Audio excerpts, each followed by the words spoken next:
Hello and welcome to a video where I show you the first set of mods that I'm going to be doing on my Polo. But before anything else, let's first understand what this engine produces today. But before we hit the dyno, let me show you this awesome car perfume from Involve Your Senses. This is the Involve Batman. I love superheroes and I love black. Batman is my favorite superhero. Look at this. This is just so freaking awesome. The box is just amazing. This is an official licensed product and you get multiple cards which you can hang on the rear view mirror. Look at this. Isn't that so cool? I think this one is my favorite. So this is the car perfume, which is a dark aqua fragrance. It's super easy to use. Just hang this card on the inside rear view mirror and then spray twice. It brings instant freshness inside the car. Smells amazing, looks super cool. Get your own Batman car perfume by clicking on the top right corner of the screen right now. Use coupon code FASTBEAM to get a 10% discount. Okay, let's get back to testing the acceleration of this car.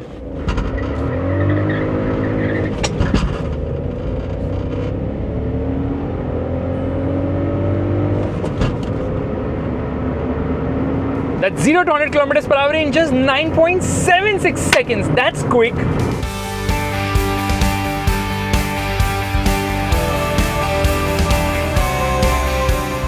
Elated with the performance of the stock car, I drove across town to KS Motorsport to dyno the car. But before starting the runs, a tyre pressure check is mandatory, post which the car was taken to the dyno bay where it was properly secured on each corner. Two big fans were placed in front of the engine so that the 3-cylinder engine could breathe better. The car is now on the dyno and it's time to find out the real truth about this 1-liter TSI engine, how much power and torque it produces on the wheels.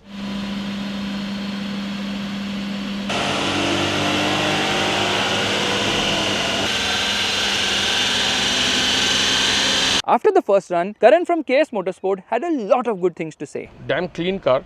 If you see the figures, you're at 115 horsepower and the torque also looks quite flat. So where is it peaking? It peaks at 3600-ish. Okay. The peak torque is 140 foot-pounds. Which is approximately almost 190 Newton meters. Yeah. But how are the cars giving more than the manufacturer claim? I don't know. So this claim is 110 horsepower and 175 Newton meters. And you're telling me it's 115 horsepower, 5 horsepower. To the wheels. Yeah, 5 horsepower jump.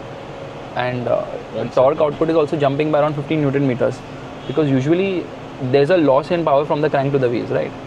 Absolutely. Yeah, what you said is right. There has to be a loss. I just did one correction on the. It's a 3-cylinder. Right? My guy had chosen 4-cylinder, but 3-cylinder 1000cc. So you're at 114 horsepower, not much loss, but still, you're still saying that it has to be 110. Like it will be below 110. Yeah. Or maybe they're undercoating numbers. They're probably undercoating. Because this is an inertia dyno, there is no correction in this. Okay. Like you know the weight of the roller, you know the RPM speed. So when you know 3 variables, you can find the 4th one. Okay. That's how the equation works in this. So I mean, I can do another run and you will see it's consistent. It will show up the same power figure again. Right? Let's do it just to see how it functions. So we are at 114 horsepower after that correction of the 3-cylinder. So another power run will start.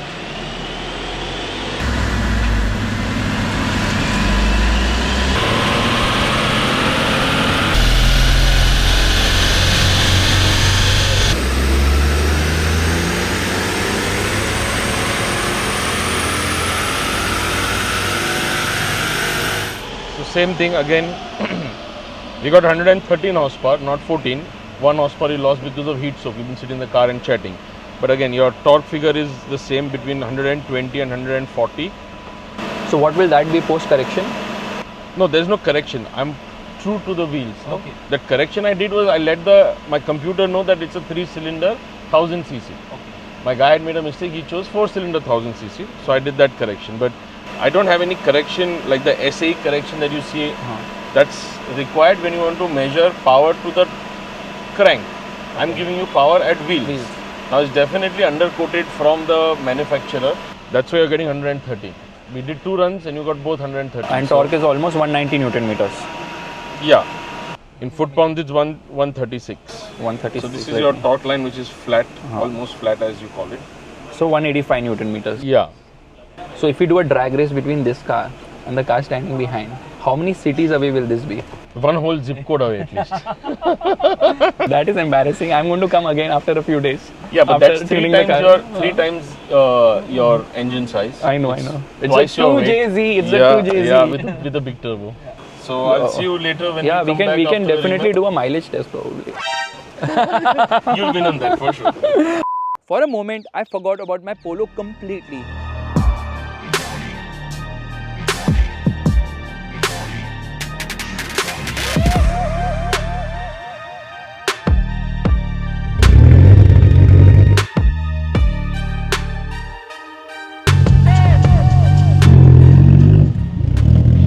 The Supra is just something else. Anyways, I will be back here soon to dyno the car after the performance mods. But first, I need to fix the biggest issue of this car, which are the tires.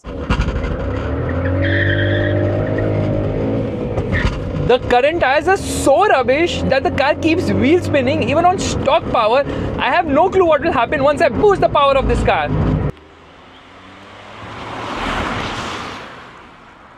And hence, I headed to a tyre shop because the best way to start mods is to focus on the handling of the car, which I will be doing in this video. Starting with the very first modification and the most important one is obviously your footwear, and that's the reason I've come to change the tires of the car.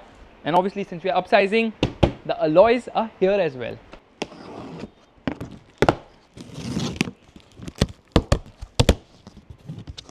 What a packing. 17-inch baby. Let's talk a bit about the specification of the new footwear. The tires are 215/45/17s, while the rims have a width of 7.5J. A big increase in tire size over stock and a small increase in rim width over stock. To be honest, 16 inches more than enough for the Polo. I went for 17s because the big brake kit I plan to install needs 17-inch wheels to fit the rotors.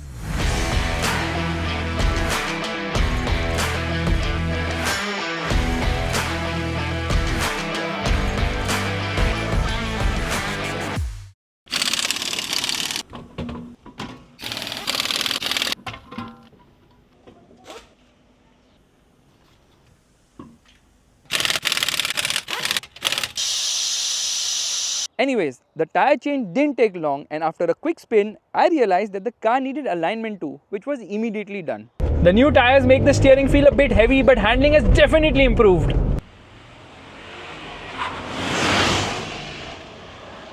But do bigger wheels slow down the car? Let's find out. The contact patch has increased and the grip is much improved, but it still wheel spins like crazy. 0 to 100 km/h takes 9.95 seconds, so it's still very quick, even with the bigger tires.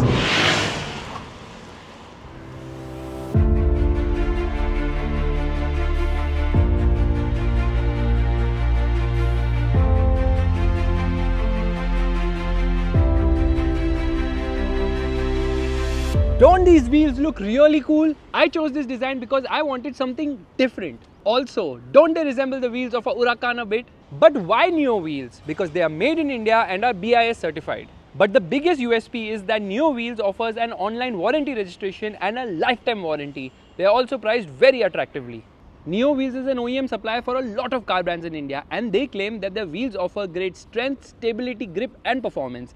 That's something I'm going to be testing over a period of time. They have a wide variety of designs. You can check them out on neowheels.com. Coming to the rubber, these Yokohama S-Drive tires offer plenty of grip, but I'm currently running in the tires. But there's a problem. These tires are way too wide. In fact, these tires actually make the Polo look like an SUV as per Nurain. But there's a bigger problem. On full steering lock, the wheel is scrubbing the mud flaps, making weird sounds. I need to fix this first. So I went to a car workshop, or in layman terms, a garage.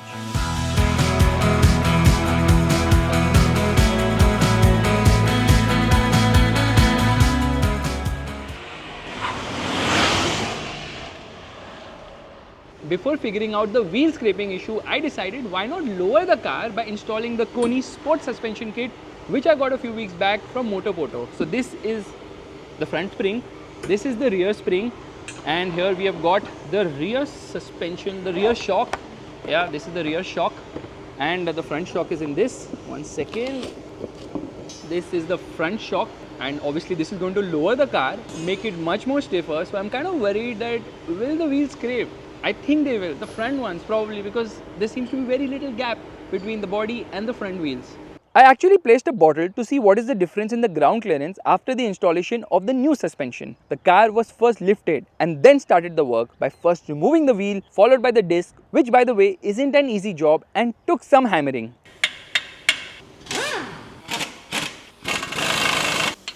Then the wipers were removed as the strut that holds the springs, shocks and disc has to be opened from the bonnet area.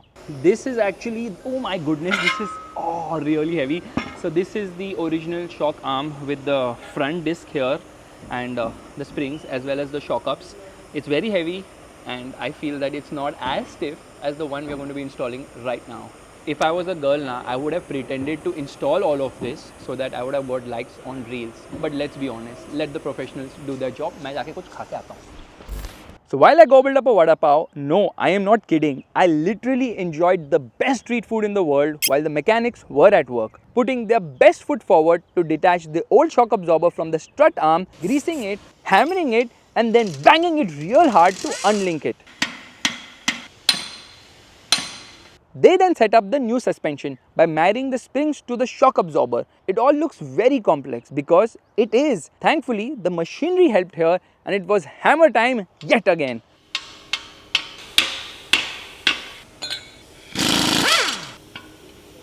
Finally, the new suspension was installed on the front left wheel and it did take some time and effort, and I have been told it's a bit more complex in a Volkswagen. The same process was repeated for the front right wheel as well.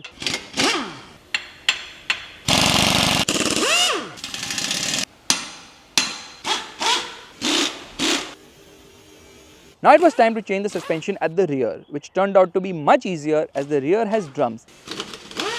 And there was no need to remove the strut and detach the brakes from the suspension arm.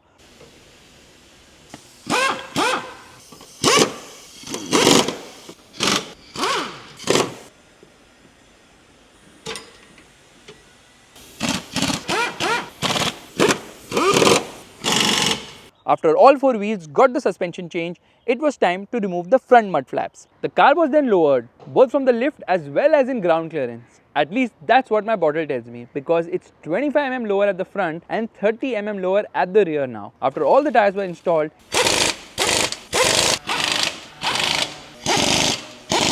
it was time to test the new Koni suspension kit.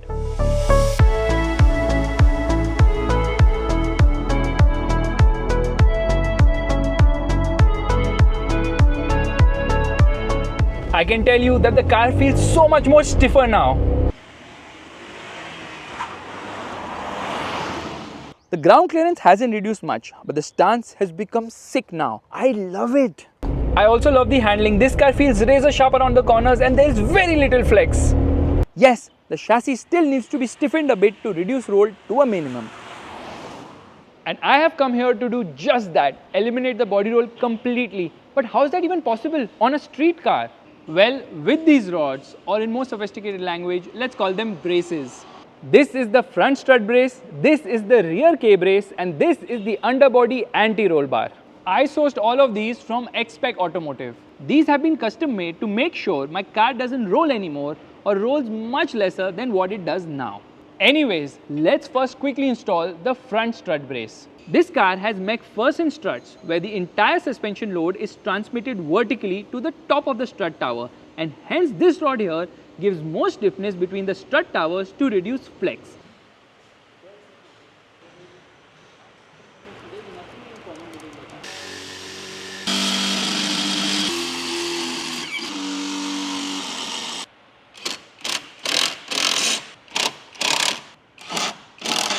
Basically, the 2-point front brace is tying the two strut towers together, thereby reducing chassis flex and noise on the front axle. Weighing 1.5 kgs, the front strut brace reduces uneven tire wear, improves shock absorber lifespan, and also improves the handling and stability of the car by reducing the body roll by up to 40%. Now, let's fix this K brace in the boot, which will help reduce the flex at the rear. Made out of 2.5-inch steel piping, which is usually used in making roll cages for cars, the K-brace is designed to make the rear of the Polo a lot stiffer, which helps reduce the lazy feedback from the rear, thereby improving stability and control. It also adds an extra layer of safety during impacts.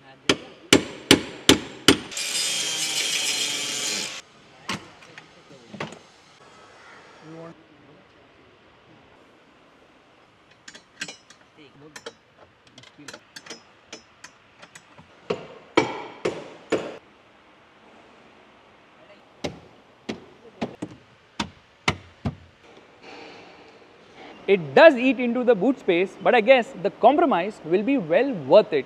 And lastly, the rear anti-roll bar, for which the car has been lifted because it's installed right ahead of the rear wheels.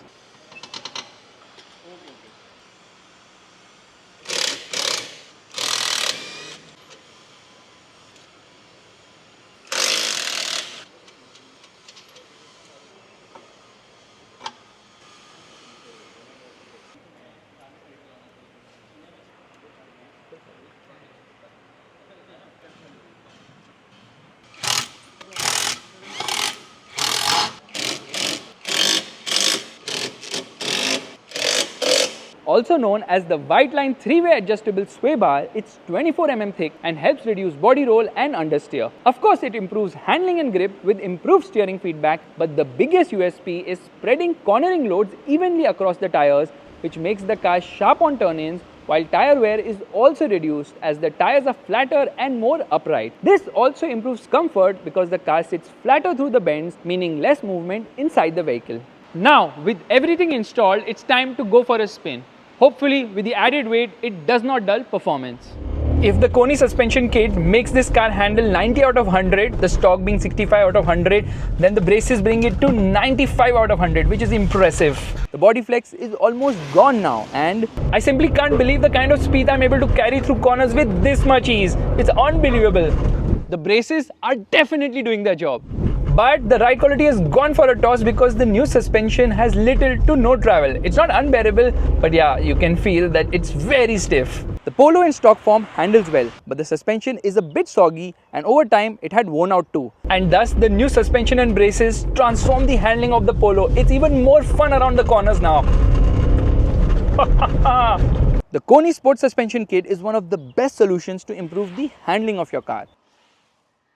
It comprises of the Koni adjustable sport shock absorbers and H&R sport springs. And the best part, they are adjustable for rebound damping. Using this switch, you can simply increase or decrease the stiffness. Right now, it is at its stiffest setting and thus I can feel every bump on the road. I will fine tune this setup over time once the car has more power because I need to check how much more stiffer we need to be once I increase the power of this car so that it's able to put all that power down effectively. By the way, I also got this super cool key case which actually has Y elements at the rear, kind of reminding you of a Lamborghini, and it obviously has the M colors on it, but I paid absolutely nothing for it. How is that even possible? This actually cost rupees 450. It has a small scratch here. Me being very particular about attention to detail told Amazon, there's a scratch here. You please replace this with a new key case, and they're like, we'll refund you the money, you can keep it, you can throw it, you can do whatever you want. And I'm like, okay fine, whatever, because they were like, it doesn't make sense to spend money picking up an item which is useless to us also. So that is what it is. By the way, the previous owner of this car seems to be an enthusiast, but once I opened the glove box I realized that's not true because I found this. Which car enthusiast uses this? I mean, why would you do that? Also, I need to tell you that I plan to keep this car very much legal, which means no engine swaps, no tints, no color change. Although some of this is very much possible with the change in the RC. But I'm still going to build an insanely awesome and super fast Polo, which is going to be legal AF. That's all for this video. In the next video of Project Polo, I'm going to be showing you some mods which every owner of the Polo must do to their cars. Thank you so much for watching. If you like this video, make sure to give the thumbs up, that's the like button, and also subscribe to the channel. Bye bye.